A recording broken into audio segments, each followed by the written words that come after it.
We're gonna learn how the gig economy works. So you can think of the gig economy like Uber, but for um, IT professionals or IT techs. Now, what's happening is this actually these sites started out really well, like about 5 to 10 years ago. Work Market and Field Nation, and some of the top technicians were making between between 8 and 10,000 US dollars a month, gross, maybe more, depending on the type of work that they were picking up. But what's happening is there's a huge influx of technicians now on these sites. There's way more technicians than jobs, and there's a lot of these companies. There's like F2 on site, Pivotal, Essential, Patriot. There's probably like 1,000 of these companies that are like, oh, we've got global office IT labor, we've got boots on the ground, we've got IT on site globally. We've got 6 or 8,000 technicians. This website used to say it's got like 12,000 technicians, which is a lie. And most of these are run by like they've got like five people maybe. And what they do is they get a job, they get a contract. Sometimes these companies don't actually have any dedicated clients. They just dispatch. So let me give you an example.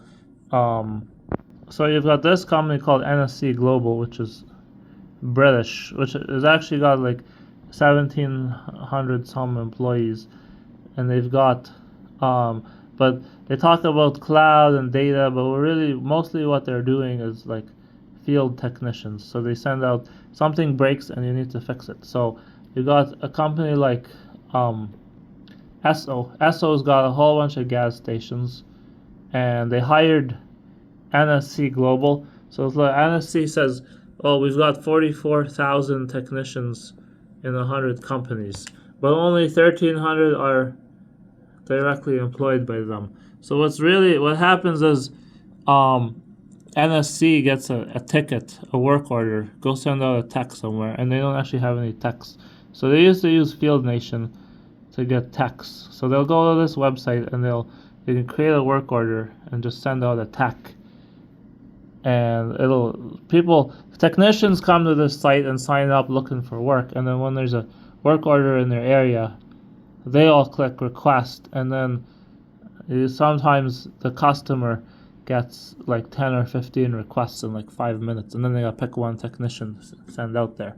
But a lot of these now, NSC and a lot of these companies are subcontracting the work to these other companies, and these other companies, they claim they have a 75,000 square foot facility, but they've got no address on here. Contact us.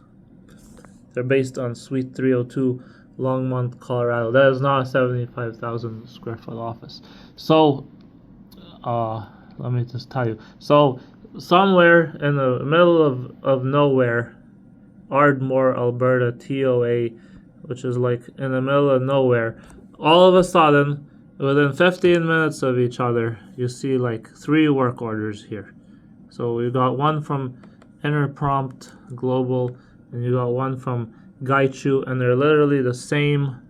Look at them. They're the same job, and they're all waiting for a tech to sign up. Now nobody requests this work order because, check it out, they're paying you $90 for the first 2 hours, and then $35 for an additional hour. So you can make up to $125 minus the service fee. So the service charge will be deducted from your work order, and it'll be 10%.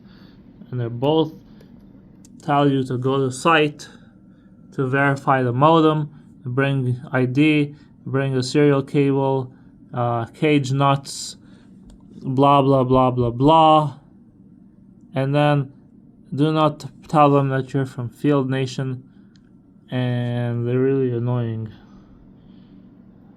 And you have to talk to some guy in India on WhatsApp. A lot of these companies are based in India, And so basically, so this other one, you get $90 for the first 2 hours and then $40 for each additional hour. Now this company is probably getting paid like $90 an hour, so they're keeping half the money. And then the NSC is probably taking at least $150 or $180 or $200 an hour from the customer, but they're not making any of it really, because it's kind of a mess. But like here, so you have to pretend that you're from NSC Global, even though you're not, but you tell them you're from NSC. And here's another one, you have to have WhatsApp. So there's a third one, but the third one got deleted. But they were basically the same, and so they're all trying to find the same tech to go out in the middle of nowhere. Now,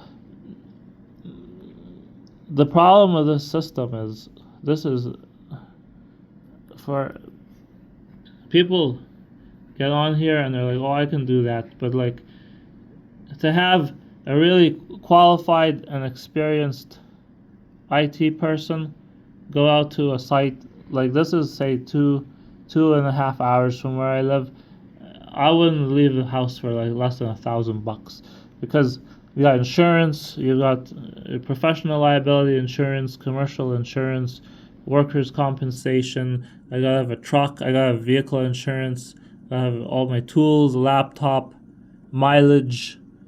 So there's a ton of overhead in a business. But then you got all these like Uber techs that are just sitting there, and they'll work for peanuts. But the long-term problem is they'll go to the site, and then these companies will take like, well, they take 14 days to pay you.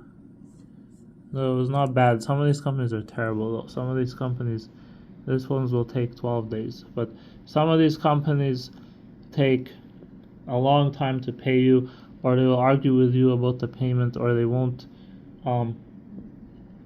So it's kind of a mess. If you have any questions, please post a comment. Thank you.